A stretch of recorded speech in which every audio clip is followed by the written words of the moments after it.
ముందు దయాకర్ గారు మీరు చెప్పాలి, ఏం జరుగుతుంది ఏంటి? హంగు మున్సిపాలిటీలో 30-40 హంగు వచ్చాయి, మీకు లేదు మెజార్టీ. అసలు మెజార్టీ వచ్చిన వాళ్ళని కాదని ఇంకో పార్టీ దక్కించుకుంటున్న పరిస్థితి చాలా చోట్ల కనిపిస్తుంది. ఇంకా హైలైట్ చెప్తాను మీకు, ఇస్నాపూర్లో అక్కడ బీజేపీకి ఒక్క కౌన్సిలర్ కూడా లేడు కదా. అక్కడ మెదక్ ఎంపీ రఘునందన్ రావు, పటాన్చెరు ఎమ్మెల్యే గూడెం మైపాల్ రెడ్డి ఇద్దరు వెళ్ళి బీఆర్ఎస్ని చైర్మన్గా గెలిపించారు.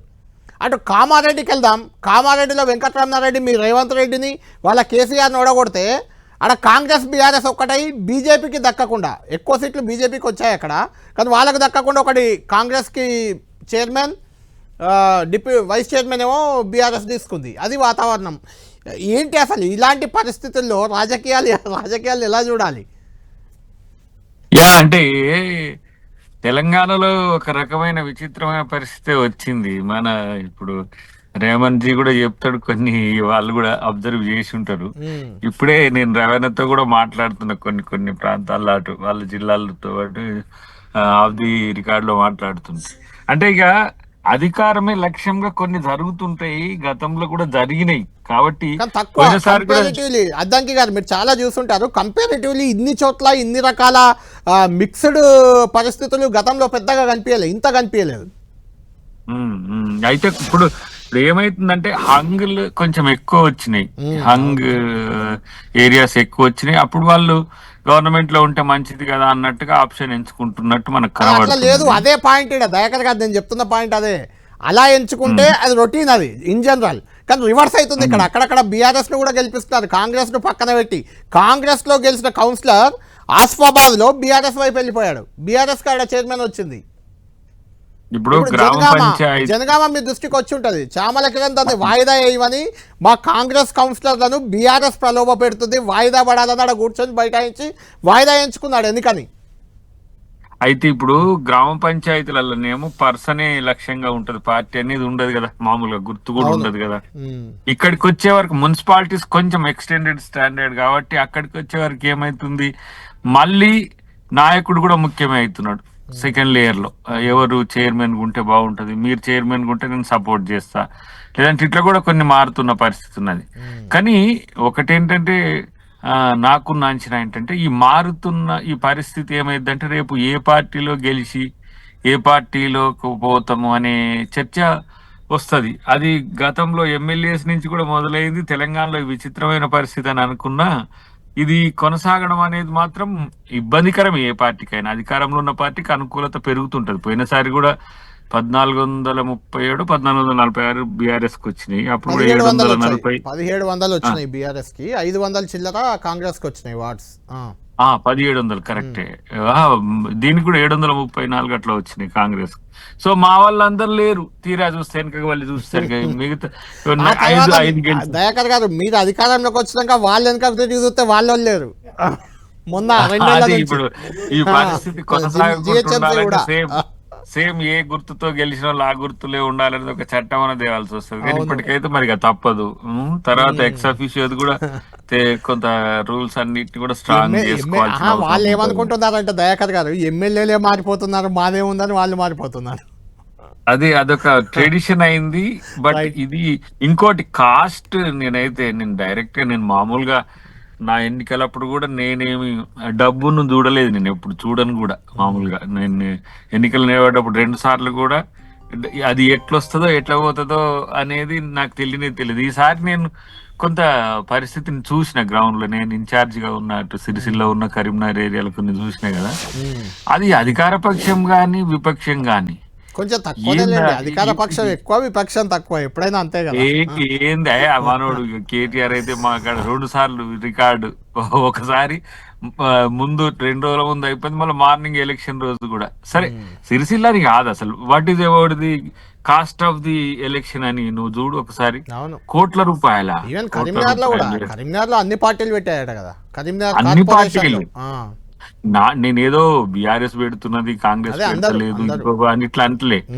బట్ బై అండ్ లార్జ్ ఒక మున్సిపాలిటీ ఎన్నికలు ఇంత కాస్ట్లీ అయితే what about the MLA elections? మళ్ళీ దాని తర్వాత ఇక మొత్తం డబ్బుతోనే రాజకీయం అవడం అనేది కొంచెం తెలంగాణ రాజకీయాలకు ఇంతకు ముందు ఇంతలా డబ్బు ప్రవాహం ఉన్న రోజులు తక్కువ. ఫస్ట్ ఎలక్షన్ అయితే వెరీ లెస్ నాకు తెలిసి, మొదటి 2014 ఎలక్షన్.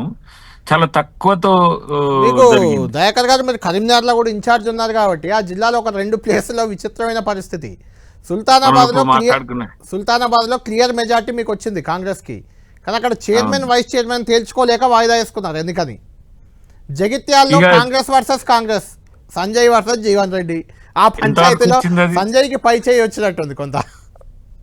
ఇక ఇప్పుడు ఉంటది కొంచెం, కానీ ఈ రిఫ్ట్లన్నీ కూడా కొన్ని ప్లేస్లలోనే ఇంతకు ముందు జరిగాయి. కానీ ఇప్పుడు మాక్సిమం ప్లేసెస్ పెరుగుతున్నాయి అనే దాని దగ్గర అన్ని పార్టీలను కూడా ఆలోచించుకోవాల్సిన అవసరం ఉంది. ఇక క్లీన్ అండ్ నీట్ పాలిటిక్స్ అంటే ఈ రోజుల్లో కొంత ఇబ్బందికరమైన మోడాలిటీస్ మాట్లాడితే, కానీ ఇప్పుడు అధికారం అనేది అన్నిటినీ తెంచేస్తుంది కదా. అంటే ఇంతకుముందు మనకు కులం, మతం, ప్రాంతం ఉండే, ఇప్పుడు పార్టీ కూడా లెక్క లేకుండా అయిపోయింది. సో ఇది కొంత ఆలోచించాల్సిన సందర్భం. దయాకర్ గారు ఏంటి ముందు వాతావరణం అంటే బీఆర్ఎస్ కొంత నిజంగానే పుంజుకున్నట్లే కనిపిస్తుంది. మరి ఈ ఎన్నికలు, ఈ వాతావరణం, ఈ హై టెన్షన్ వాతావరణం చూస్తుంటే బీజేపీ కొంత వీక్ అయింది. పార్లమెంట్ ఎన్నికల్లో బీజేపీ పుంజుకుంది, బీఆర్ఎస్ వీక్ అయిన వాతావరణం కదా. ఒక్కసారి చెప్పమనండి మనోళ్ళను, ఓట్ షేర్ ఎంత అయింది అనేది. మాకేం తక్కువ రాలేదు. ఎమ్మెల్యే ఎలక్షన్స్ ఎప్పుడు వచ్చింది ఎంతో, ఇప్పుడు అంతే 39 ఉన్నట్టుంది, వాళ్ళకి 29 వచ్చింది లేండి. ఇప్పుడు మాకైతే తగ్గలే 39.5 కదా ఎమ్మెల్యే. 40 వరకు మీకు వచ్చింది, 30 వరకు వాళ్ళకు ఉంది. బీఆర్ఎస్ చాలా పెరిగింది కదా 30 అంటే, పార్లమెంట్ ఎన్నికలతో పోలిస్తే పెరిగింది. పార్లమెంట్ ఎన్నికలు ప్రామాణికం ఎక్కడిది, వాళ్ళు బీజేపీ కొరకు చచ్చిపోయాయి. వాళ్ళకి అది వాళ్ళదంతా పొలిటికల్. ఇప్పుడు ఇక్కడ కూడా ఎక్కడ పెరగాలనో ఎక్కడ తగ్గాలనో బీఆర్ఎస్ బీజేపీ చాలా క్యాల్కులేటెడ్ గా తగ్గినాయి. ఇప్పుడు నేను అక్కడ చూసిన కరీంనగర్ కూడా చాలా ప్రాంతాలు చూసినాం. లేకపోతే నల్గొండ. మీకు అంత క్లారిటీ ఉన్నప్పుడు నర్సాపూర్ మున్సిపాలిటీలో Congress chairman, BJP vice chairman అక్కడ, మరి మీ మధ్య ఏంది అండర్స్టాండింగ్ కాంగ్రెస్ బీజేపీ మధ్య? ఇప్పుడు రాజకీయం అనేది నడుస్తుంది అనేది మనం, కానీ రెండోది నాకున్న అంచనా చెప్తున్నా, ఓవరాల్ గా కాంగ్రెస్ పార్టీ గతంలో ఉన్న దానికంటే తగ్గలేదు సరి కదా. రెండోది ఇంత నెగేషన్ ఉందని వీళ్ళు ఎస్టాబ్లిష్ చేసి సోషల్ మీడియాలో అసలు ప్రభుత్వానికి అనుకూలత లేదు, బాగా ఓడగొట్టడానికి సిద్ధంగా ఉన్నారని చెప్పేసి ప్రచారం చేసినా సరే అసలు ఆ పరిస్థితి లేదని చెప్పి ఇప్పుడు ప్రజలు పుర ప్రజలు, ఇది మొన్ననేమో అది విలేజ్ కి సంబంధించి, గ్రామానికి సంబంధించి కదా, ఈ రోజు పట్టణ ప్రజలకు కూడా తెలిసింది. అంటే కాంక్రీట్ గా నీకు అంటే ఇంకా కొత్తగా చెప్పేది ఏముంది, కానీ ఇక కరీంనగర్ లో కాంగ్రెస్ పరిస్థితి ఏంది చెప్పు. ఫ్యూచర్ మా గతంలో నువ్వు జిల్లా కాబట్టి, మనోడు రేవన్ కూడా జిల్లా 100 లోపు ఓట్లు వచ్చినాయి, చాలా 100 లోపు ఓట్లు, డివిజన్లలో 100 లోపు ఓట్లు వచ్చినాయి గత ఎన్నిక లాస్ట్ టైం. అవును, ఇప్పుడు ఎంత శాతం పెరిగి నార్త్ తెలంగాణ నేను ఎట్లా కంపేర్ చేసుకుంటున్నా అంటే, మాకు వచ్చింది south Telangana based state, means ఎక్కువ సౌత్ తెలంగాణలో వచ్చినాయి సీట్లు. మేము కరీంనగర్ లో కొంత, నిజామాబాద్ లో కొంత, అక్కడక్కడ ఇప్పుడు ఇది ఆదిలాబాద్ జిల్లా కొంత, దాంతో హైదరాబాద్ చుట్టుపక్కల కూడా మీరు చాలా డ్యామేజ్ అయ్యారు. మొన్న గ్రేటర్ హైదరాబాద్ లో ఎమ్మెల్యేలు రాలేదు, ఇప్పుడు హైదరాబాద్ చుట్టుపక్కల మున్సిపాలిటీలు అన్ని దాదాపు పోయినాయి మీ.